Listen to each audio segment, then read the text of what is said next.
하나님, 우리의 생사화복을 주관하시고 우리의 모든 형편과 처지를 임으로 감찰하신 하나님 감사합니다. 우리를 사랑하사 하나님 백성 삼아주셔서 오늘 주일을 기억하여 거룩하게 지키게 하시고 하나님께 영광을 돌리게 하시는데, 하나님, 이 시대는 하나님을 경외하는 시대가 아니라 육신의 정욕과 이생의 안목을 조차 행하는 세상의 일락을 추구하는 시대가 이 시대가 되어버렸습니다. 우리 성도들도 목마른 사슴과 같이 시냇물을 찾기에 갈급하고 하나님이 없으면 안 된다는 시대가 아니라 하나님을 한쪽 구석에 두고 내가 필요할 때만 하나님을 찾는 이런 시대가 되어버리고 말았습니다. 하나님, 우리의 약함을 용서해 주옵시고 오직 하나님 중심의 믿음을 허락하여 주옵소서. 하나님 아버지, 오늘은 특별히 스승의 주일인데 우리 선생님들, 우리 주일학교와 중고등부와 청년대학부를 위해서 많이 수고합니다. 그러나 죽도록 충성하게 하시고 열매 맺게 하시고 너희들이 나의 소망이라고 하시는 하나님의 말씀 붙잡고 죽도록 충성함으로 열매 맺어 하나님 나라의 귀한 일꾼 되게 하시며 이들을 통해서 주일학교, 중고등부, 청년대학부가 부흥하는 역사가 있게 하여 주옵소서. 이 시간 우리에게 주실 하나님의 말씀을 상고하기를 원합니다. 주의 말씀이 능력이 되게 하여 주옵소서. 마음문 활짝 열게 하옵소서. 은혜 받는 귀한 시간 되게 하여 주옵소서. 예수님 이름으로 기도드리옵나이다. 아멘.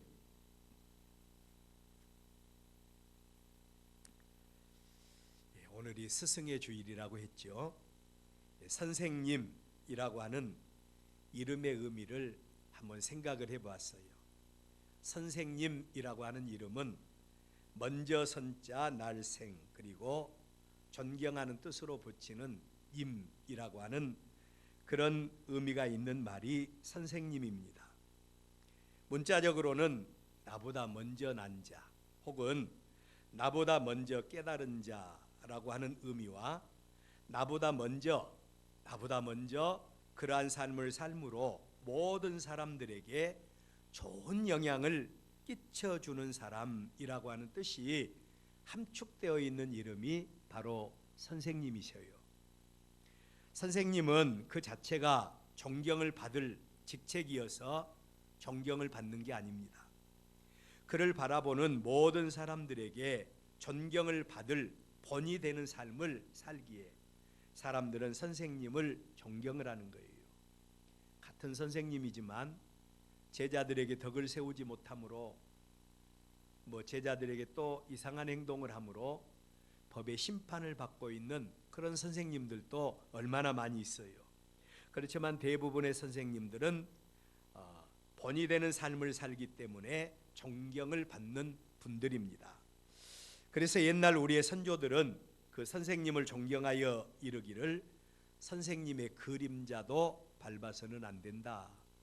선생님들의 그림자도 밟아서는 안 된다는 말을 공공연하게 할 정도로 선생님은 존경의 대상이 되었던 것을 알 수 있습니다.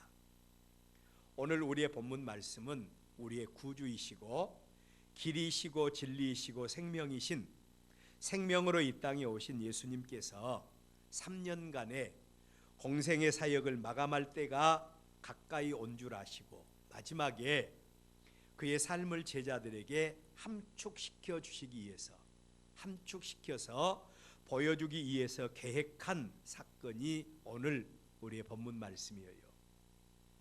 오늘이 스승의 주일인데 늘 강조하는 말씀이지만 우리가 하나님 앞에 드리는 예배는 오직 하나님의 백성들이 하나님께만 드려져야 될 예배입니다. 우리 성도들 가운데 보면 예배를 드리기 위해서 하나님 앞에 나와서 사전에 정말로 하나님 앞에 우리 예배가 온전히 드려지고 하나님의 임재가 우리 가운데 임하기를 바라면서 사전에 간절히 기도하고 준비하는 이런 성도들이 있는가 보자 하고 이렇게 보면, 물론 일주일 만에 만나서 그렇기는 하죠. 근데 뭔 그렇게 인사가 긴지, 인사가 참 긴 이런 분들이 많이 계세요. 근데 조용히 이 시간에 하나님 앞에 왔을 때는 서로 눈인사하시고 예배 마치시고 예배당 나가셔서 하나님 앞에 정담의 담화도 나누시고 인사도 나누시고 이렇게 하는 게 좋겠다, 그런 생각을 갖게 됩니다. 하나님은 우리의 중심을 보시지요. 하나님은 하나님을 존중히 여기는 자를 존중히 여기시는 줄로 믿습니다. 존중히 여기셔야 돼요. 그래서 우리가 하나님 앞에 드리는 예배는 늘 하나님 중심으로 드려져야 될 의식이다 때문에 여기에는 그 어떤 의미도 가미되어서는 안 돼요. 그럼에도 불구하고 5월 가정의 달에 우리는 첫 번째 주일을 어린이 주일로, 그리고 두 번째 주일은 어버이 주일로, 세 번째 주일을 스승의 주일, 또 다음 주일 마지막 주일은 청년 주일, 가정 주일 혹은 총동원 전도 주일로 우리가 모여서 매년 하나님께 예배를 드리고 있습니다. 왜 성경적이지도 않는 이런 행사들을 예배와 함께 접목시켜서 우리가 드리고 있는가? 저는 여러분에게 두 가지로 말씀을 드리고 싶어요. 첫째로는 우리 하나님께 드리는 모든 예배는 하나님께 종속이 되어집니다. 모든 예배는 우리가 하나님 앞에 드리는 예배입니다. 고로 하나님의 백성들이 하나님과 연합된 자들로서 먼저 하나님께 온전한 예배를 드림으로 하나님께 영광을 돌리는 것을 예배의 첫 번째 목적으로 삼는다. 그래서 예배의 목적은 절대로 변화되어서는 안 돼요. 예배를 위해서 심혈을 기울이는 여러분들 될 수 있기를 바랍니다. 두 번째로는 하나님의 거룩한 백성된 자들이 그 이웃들과의 관계에서 우리가 어떤 삶을 살아야 되는가?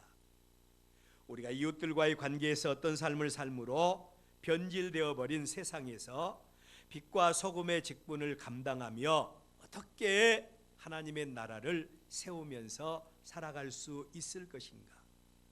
하나님의 계시 의존적인 삶을 통해서 구체적으로 하나님의 지도를 받기 위한 이러한 차원에서 이러한 의미를 부여하여 드리는 예배가 매우 소중하다, 그런 생각을 가지면서 이런 예배들을 계획하게 된 것입니다.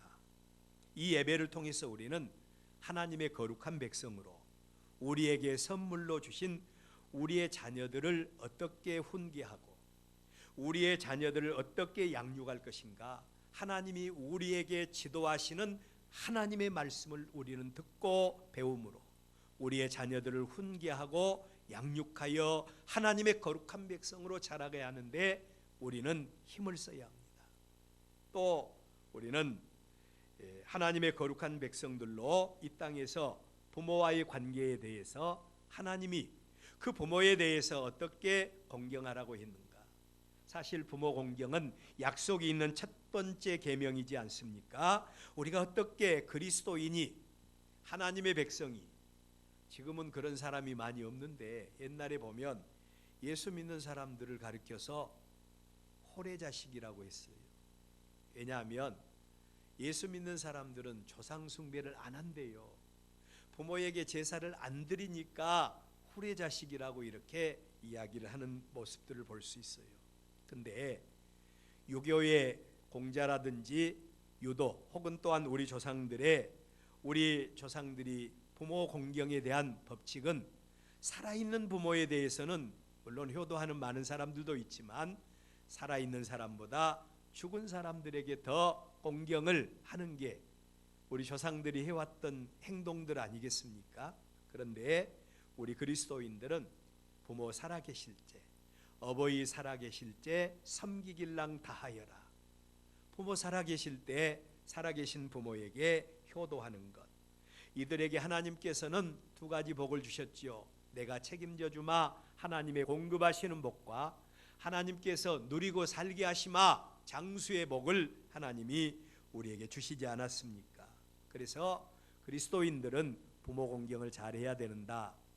또 스승과의 관계에 대해서는 어떤 관계를 가져야 할 것이며, 또 작은 천국이라고 하는 우리의 가정에 대해서는 어떤 삶을 삶으로 세상 가운데서 빛과 소금의 직분을 감당하며 살 것인가.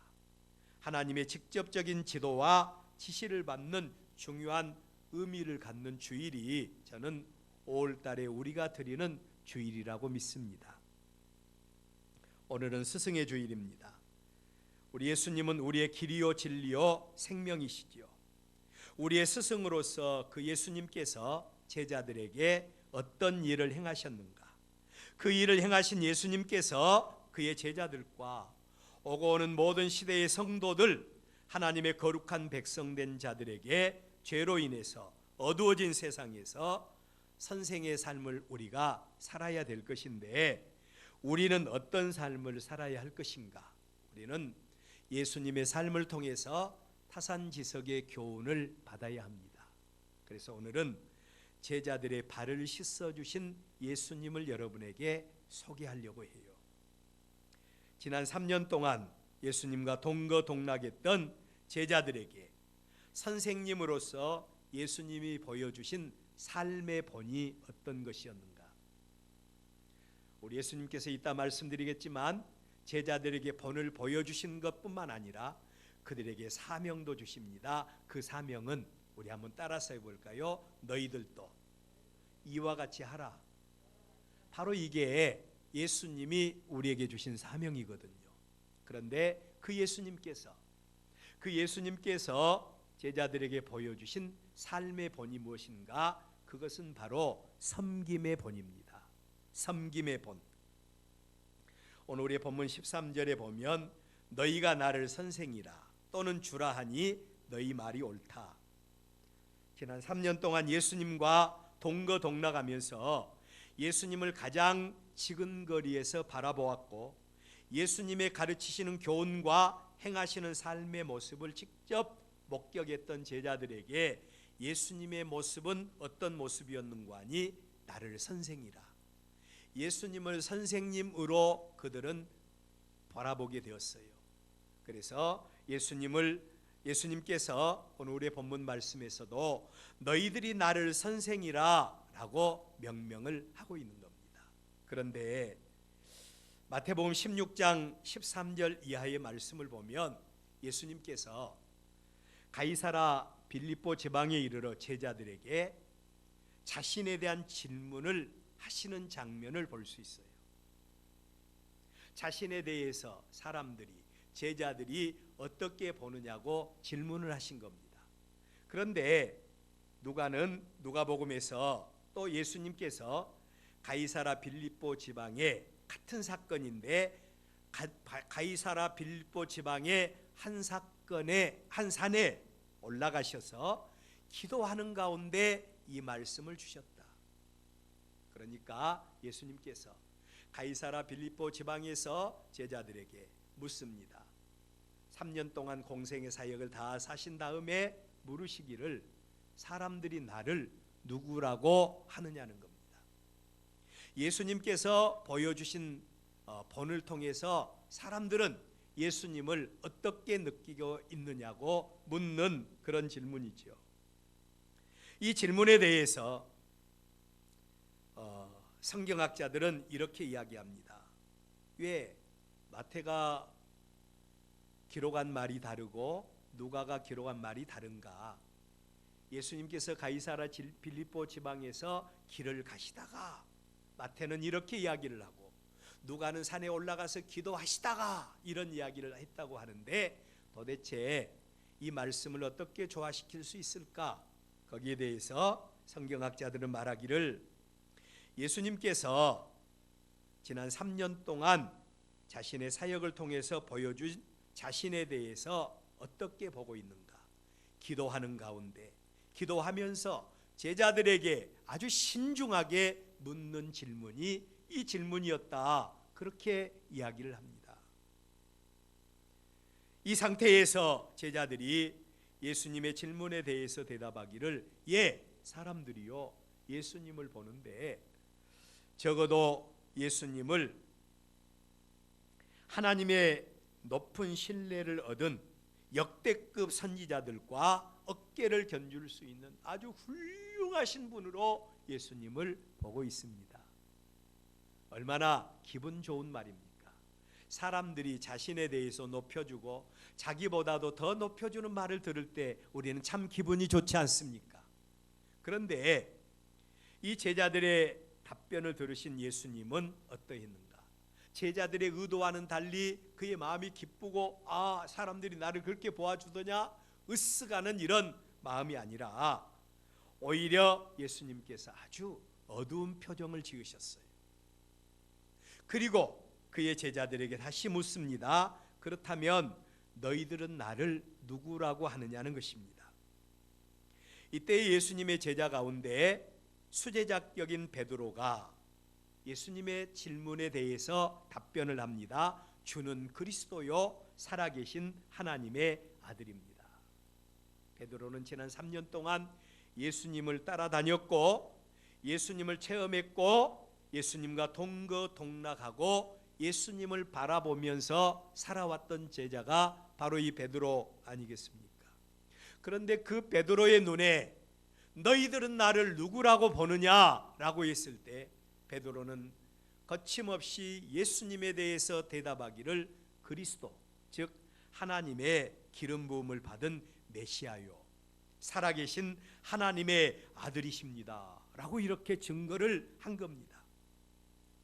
그렇습니다. 제자들에게 있어서 예수님은 그리스도이십니다. 그리고 뿐만 아니라 하나님의 아들이십니다. 그런데 오늘 우리의 본문에 그 예수님께서 그의 제자들을 전부 다 한 곳으로 불러 모으신 다음에 우리 예수님이 제자들의 발을 씻어주시는 장면을 연출하고 있는 겁니다. 예수님께서 그 제자들의 발을 씻어주시는 장면을 연출하고 계세요. 이러한 예수님의 모습은 당시대를 살고 있던 제자들에게는 상상도 할 수 없는 모습입니다. 주종관계가 확실한 시대적인 배경으로 볼 때 발을 씻어주는 행위는 종들 가운데서도 가장 낮은 신분을 가진 종이 주인의 집에 손님이 오셨을 때 이 손님을 모셔드리기 위해서 극진히 정성을 다해서 발을 씻어서 주인의 집으로 모셔드리는 이런 일을 행하는 가장 신분이 낮은 종이 행하는 일이었어요. 그런데 오늘 우리의 본문에 그리스도요 살아계신 하나님의 아들이신 예수님께서 그의 제자들의 발을 씻어주고 계신 겁니다. 이러한 예수님의 행위는 당시대의 세상을 살고 있던 제자들 그리고 또한 보통 사람들에게는 상상도 할 수 없었습니다. 그래서 8절 말씀을 보면 베드로가 이르되 내 발은 절대로 씻지 못할 것입니다. 내 발은 씻으시면 안 돼요. 이렇게 말을 한 거예요. 그러자 예수님께서 대답하시되 예수님이 너를 씻어주지 아니하면 너와 나는 상관이 없다 라고 말씀을 한 것입니다. 예수님의 섬김에 대해서 세속적인 반응을 보인 베드로에게 우리 예수님께서 주신 답변은 내가 너를 섬기지 않으면 예수님의 섬김이 아니고는 베드로는 하나님의 나라에 이를 수가 없습니다. 예수님의 섬김이 아니고는 베드로는 죄 사함 받고 하나님의 거룩한 백성으로 하나님의 자녀가 될 자격이 없다는 거예요. 여러분, 예수님께서 이 땅에 오신 목적이 뭔 줄 아세요? 우리는 보통 우리의 논리를 가지고 섬김을 받기를 좋아해요. 그래서 교회 안에서도 우리 장로님이나 우리 권사님이나 또 목사님은 교회의 대표가 바로 목사님들이세요.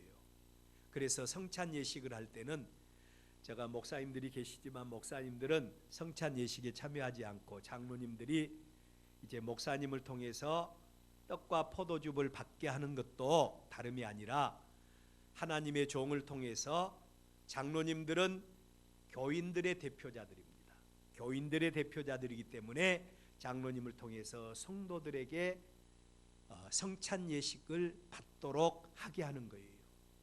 근데 교회 안에서 장로님도 그렇고 목사님들도 그렇고 섬김을 받는 자가 아니라 섬기는 자가 아니라 섬김을 받는 자로서, 존경을 받는 자로서 우리 자신을 드러내고 싶어하는 마음들이, 직분에 대한 존경을 받고 싶어하는 마음들이 우리의 마음속에 있는 것은 아닌지. 근데 우리 예수님은 뭐라고 말씀을 하십니까? 우리 예수님께서 이 땅에 오신 것은 섬김을 받기 위해서가 아니라 오히려 우리 예수님께서는 섬기기 위해서 이 땅에 오셨다는 겁니다. 하나님의 아들이시고 하나님이시고 인류를 억만 가지 죄악 가운데서 구원하려 오신 우리 예수님이시기 때문에 예수님은 당연히 섬김을 받아야 마땅하지 않겠습니까? 그럼에도 불구하고 예수님은 철저히 자신을 낮추십니다. 그리고 섬김을 받으신 분이 아니라 섬기기 위해서 오신 분으로 자기 자신을 나타내고 있는 거예요. 이유가 뭡니까?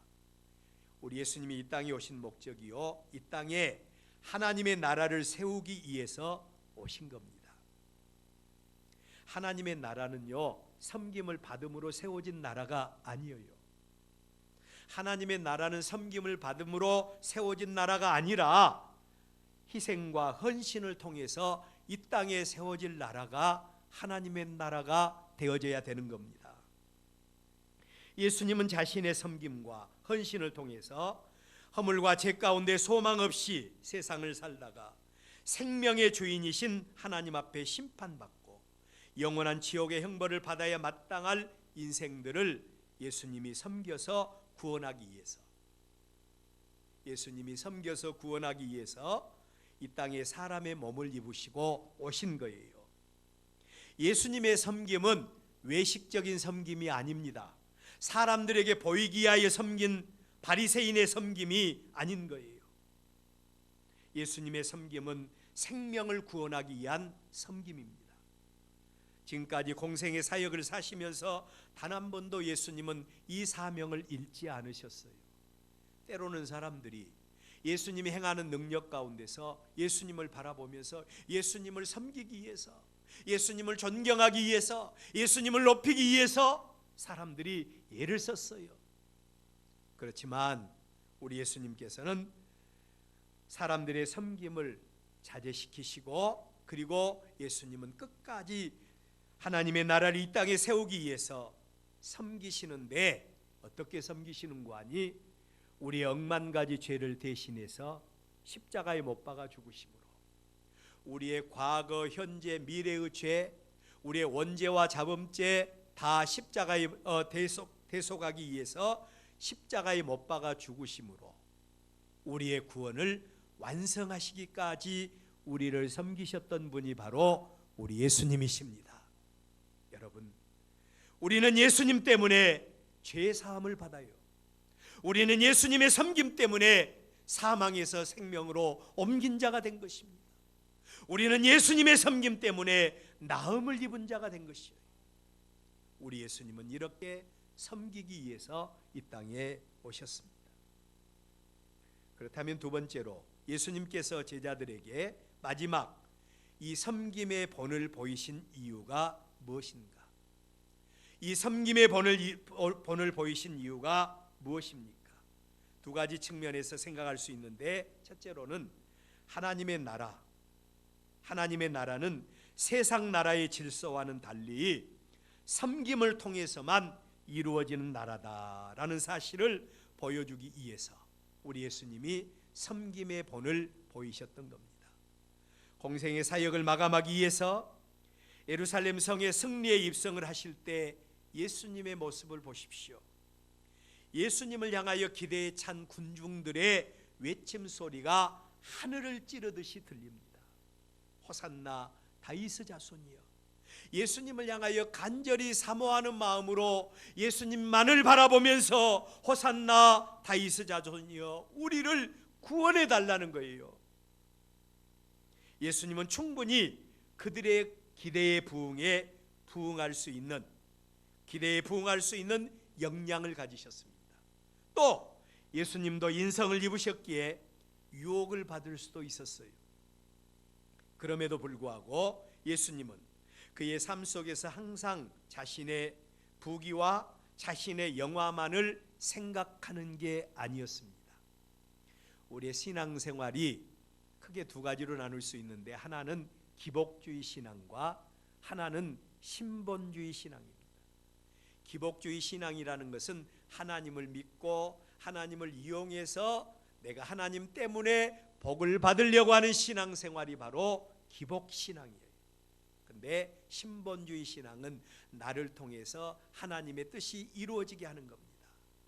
그러기 위해서는 철저히 나 자신은 죽고 오직 하나님의 말씀대로 순종하고 하나님을 섬기는 자세로, 또한 사람들에게 섬김의 자세를 보여줌으로 우리는 하나님의 신실한 백성으로 살아갈 수가 있는 겁니다. 그래서 하나님이 영광 받으시는 일이나 하나님의 교회가 유익한 일이라면요, 우리는 자기 자신을 쳐서 복종시켜서라도 하나님의 일에 열심을 내는 자, 이들이 바로 하나님 중심의 신앙생활을 하는 사람들이에요. 하나님은 이들에게 그들의 하나님이 되어주시고 그들에게 그들이 구하지 않는 복까지도 선물로 주시는 하나님이신 줄로 믿습니다. 그래서 우리의 목적은 복이 아니라 하나님이시다. 그래서 우리 예수님도 그가 부귀와 영화를 생각하는 것이 아니라 하나님께서 그에게 맡겨주신 사명을 먼저 생각한 겁니다. 예수님은 그의 섬김이 아니면 세상을 사는 모든 시대의 사람들이 다 허물과 죄로 멸망당할 수밖에 없고 그들에게 어떤 소망도 가질 수 없다는 사실을 누구보다 더 잘 알고 계셨어요. 그래서 예수님은 섬김을 통해서 세상을 구원하는 길을 택하신 겁니다. 내가 죽어야 사람들이 죄사함 받고 사람들이 구원받을 수 있다는 사실을 아셨기에 우리 예수님은 십자가에 못 박아 죽는 자리까지 우리를 섬기시는 모습입니다. 이 사실을 잘 알고 있는 사도 바울은 우리는 모두가 다 복음의 빚진 자라고 이야기를 했습니다. 두 번째로 섬김의 본을 보이신 예수님의 또 다른 이유는 우리 한번 따라서 해봅니다. 너희들도 이와 같은 삶을 살아라. 너희들도 이와 같은 삶을 살아라는 본을 보여주기 위해서 우리 예수님께서 이렇게 섬김의 본을 보이셨다는 겁니다. 예수님의 섬김을 통해서 우리는 구원받은 자들입니다. 예수님의 섬김을 통해서 우리는 죄사함을 받고 사망에서 생명으로 옮김을 받은 자들입니다. 예수님을 통해서 우리는 섬김을 통해서 하나님의 자녀가 된 자들이에요. 영접하는 자 곧 그 이름을 믿는 자들에게는 하나님의 자녀가 되는 권세가 주어졌습니다. 그 가운데 있는 우리들을 향하여 섬김의 사명을 다하신 예수님께서 어떻게 하셨는가 하니 사명을 맡기셨어요. 사명을 맡기셨습니다. 성령이 너희에게 임하시면 너희가 권능을 받고 예루살렘과 온 유대와 사마리아와 땅끝까지 이르러 내 증인이 되라. 땅끝까지 이르러 내 증인이 되라 라고 하는 사명입니다. 여러분, 우리는 이렇게 예수님 때문에 예수님의 섬김을 통해서 나음을 입은 자인데 그 예수님께서 나도 너희에게 섬김을 받기를 원한다. 그러면서 우리에게 사명을 주셨는데 그 사명은 성령이 너희에게 임하면 너희가 권능을 받고 예루살렘과 온 유대와 사마리아와 땅끝까지 이르러 내 증인이 되라고 하는 이 말씀을 주신 겁니다.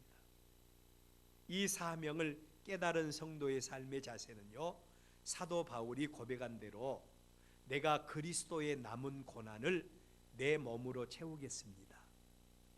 그리스도의 남은 고난을 내 몸으로 채우겠습니다. 내가 주님을 섬기는 자가 되어서 주님이 이 땅에 남기시고 가신 귀한 사명을 내가 감당하겠습니다. 이 사명을 사도 바울이 가진 겁니다. 그래서 내 몸으로 채우겠다고 고백한 거예요. 우리는 다음 주에 청동원 전도주일로 모이기로 했죠. 여러분, 우리의 전도를 통해서 우리의 섬김을 통해서 죄와 허물로 죽어가는 자가 구원받은 줄로 믿습니다. 사망 가운데 있는 자가 생명으로 옮김을 받을 수 있어요. 사단 마귀의 자녀된 자가 사망의 권세 깨뜨리고 그리고 예수 그리스도 안에서 하나님의 자녀가 되는 권세를 받는 능력이 우리의 전도를 통해서 일어날 수가 있을 줄로 믿습니다. 전도의 능력을 통해서 하나님은 이런 역사를 행하세요. 이 사명을 받은 우리는 복음의 빚진 자로서 우리가 섬김은 우리의 반응은 섬김의 반응이어야 된다는 겁니다. 우리의 섬김이 하나님의 나라를 세우고 하나님의 뜻을 이루어 드릴 수가 있는 것입니다. 마지막으로 이 땅에서 그리스도인의 삶은 우리 한번 따라서 해봅니다. 영적 전쟁의 삶이다. 그리스도인의 삶은 영적 전쟁입니다. 우리 그리스도인들의 삶은요, 예수님을 만나기 이전과 이후가 분명히 다른 삶을 사는 자가 예수님을 만난 사람들의 삶이에요. 혹시 나는 교회를 다니고 나는 예수를 믿는데 예수님을 믿기 전하고 예수님을 믿는 지금하고 나의 생각과 나의 삶의 방향이 아직도 달라진 것이 아무것도 없다. 그러면 우리는 거듭났다 이렇게 말할 수가 없어요.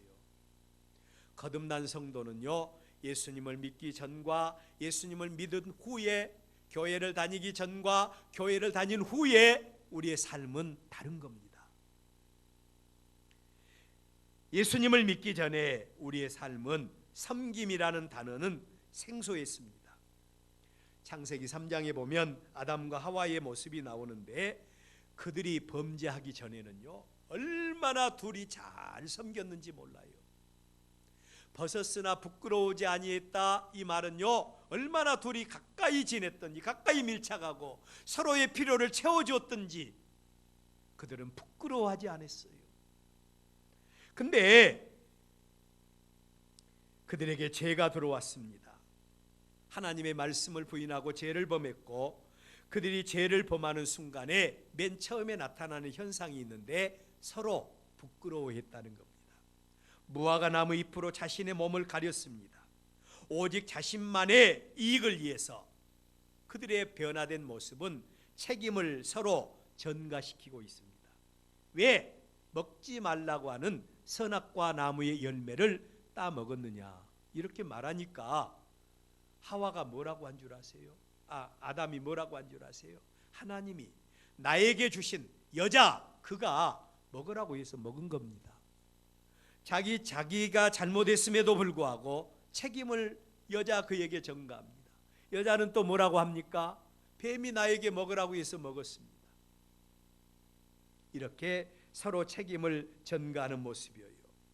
이게 바로 세상 사람들입니다. 잘한 것은 내 탓이고 못하는 것은 다 남의 탓인 것이 세상 사람들이에요. 그런데 그리스도인은 섬김을 통해서 나음을 입었고 거듭난 피조물이 된 하나님 나라 거룩한 백성들이 저와 여러분 아니겠습니까? 이들의 삶은 철저하게 섬기는 삶을 사는 겁니다. 하나님은 이들의 섬김을 통해서 이 땅에 하나님의 교회를 세우셨어요. 예수님이 십자가에 못 박아 죽으심으로, 예수님이 십자가에 못 박아 죽으심으로 우리의 죄를 사하게 하시고, 그리고 부활하심으로 우리에게 소망을 주시고, 그리고 성령을 부어주심으로 이 땅에 하나님의 교회를 세우셨습니다. 우리 교회는 교회의 후손들과 하나님이 기름 부어 세우신 직분자들의 직분의 섬김을 통해서 확장되어지고 직분을 통해서 성장되어져야 될 원리를 가지고 있어요. 우리 교회 직분자들은 많은데 직분을 언제 받았는가? 직분을 받을 때는 죽도록 충성하겠습니다 이렇게 해놓고 마음에 조금 상처 있고 마음에 맞지 않으면 나 교회 안 나오겠다고 해서 교회를 떠난 사람들이 얼마나 많아요. 이들이 과연 섬기는 자이겠습니까? 하나님의 교회야 어찌 되든 말든지 그냥 나만 좋으면 돼, 이건 절대로 섬기는 자의 자세가 아니에요. 거듭난 성도의 자세가 아닙니다. 거듭난 성도는요, 하나님의 몸된 교회를 위해서, 하나님의 교회를 위해서 우리는 내가 나의 섬김을 통해서 어떻게 내가 하나님의 교회가 세워질 수 있을까? 이 자세가 은혜 받은 자의 자세예요. 새로 믿는 성도들은 내가 어떻게 하면 교회를 섬길 수 있지? 간단해요. 내가 주일날 빈자리를 채워드리면 돼. 이것도 교회를 섬기는 것 아니겠어요? 또 교회를 섬기는 장로님들은 장로님의 직분으로, 안수집사님은 안수집사님 직분으로. 오늘 보니까 저가 좀 설교 시간에 조금 설교하기 전에 좀 서운했어요. 안수집사님들이 결석을 해요. 권사님들도 집사님들도 직분자를 세운 것은 직분을 통해서 잘 섬기라고 직분을 준 거예요. 섬김의 사명을 잘 감당하는 걸 가르쳐서 우리 한번 따라서 해봅니다. 충성. 그게 바로 충성인 거예요. 그게 충성인 겁니다. 직분의 섬김을 통해서 확장되어져야 될 원리를 가진 곳이 바로 하나님의 몸된 교회예요. 나의 섬김을 통해서 교회가 부흥해야 됩니다. 여러분, 부흥하지 않고 교회가 침체되어 있는 모습 목격하면서 모든 책임은 다른 사람들에게 다 전가하고 나는 정죄하고 평가한 자리에 놓여서는 안 돼요. 그 책임을 내가 지는 것이 바로 섬김의 자세입니다. 나의 섬김을 통해서 하나님의 교회는 부흥하고 나의 섬김을 통해서 우리의 이웃들이 복을 받아야 돼요. 나의 섬김을 통해서 이 땅에 하나님의 나라가 이루어져야 되는 겁니다. 이 일을 위해서 우리는 철저히 우리 자신을 헌신해야 돼요. 우리 자신을 희생하는 삶을 살아야 합니다. 이 삶이 여러분 쉽지 않습니다. 그래서 우리 그리스도인의 삶을 가리켜서 영적인 전쟁이라고 그런 겁니다. 영적인 전쟁. 나는 하기 싫은데 하나님의 영광을 위해서 우리는 이 사명을 감당해야 된다. 마치 전쟁터에 나가서 전쟁을 수행하는 군사와 같이 하나님께서 내게 맡겨주신 사명을 위해서 하기 싫은데도 자신을 쳐서 복종시키면서 억지로라도 사명을 감당하는 자세, 이게 바로 섬김의 자세인 겁니다. 영적 전쟁입니다. 때로는 우리는 억지로 십자가를 져야 할 때도 있습니다. 이러한 우리의 삶을 살아계신 하나님이 다 보고 계세요. 이들을 위해서 하나님은 하늘의 상급도 준비하고 계십니다. 이 땅에서 그리스도인 하나님의 귀한 직분을 맡은 자들의 삶은 자신을 쳐서 복종하고 죽도록 충성함으로 승리하는 삶을 살아가는 것, 이게 하나님께서 우리에게 요구하시는 삶의 자세입니다. 오늘 스승의 주일을 맞이하게 돼서 교회 안의 직분자들을 제가 많이 이제 들춰서 이야기를 한 이유가 있습니다. 우리 예수님께서 섬김의 본을 보이셨던 것 같이 이 땅에 하나님의 교회를 세워놓으시고 우리에게 직분을 맡겨주셨지 않습니까? 교회 안의 모든 직분자들은 다 선생님과 같습니다. 먼저 믿는 자들이에요. 직분 때문에 존경하는 것이 아니라 이들의 삶 때문에 존경을 받는 그런 직분자들이 우리가 되어져야 할 줄로 믿습니다.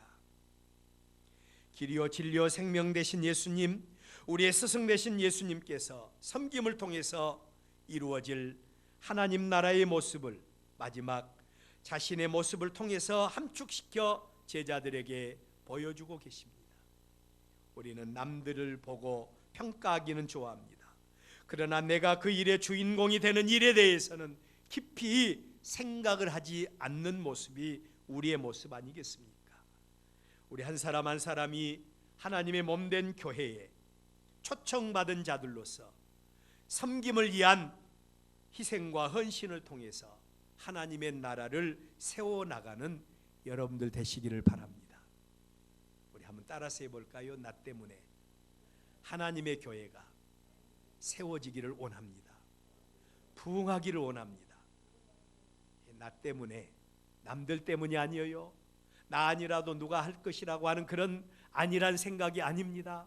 나 때문에 하나님의 교회가 세워지고 부흥하는 이런 역사, 우리가 하나님의 나라를 세워나가며 또한 우리를 통해서 하나님이 영광 받으시는, 그래서 마지막 이기는 자들에게 주시는 하나님의 상급과 하나님의 은혜와 축복에 동참하는 우리 모두가 다 되시기를 주의 이름으로 축원합니다. 기도하겠습니다.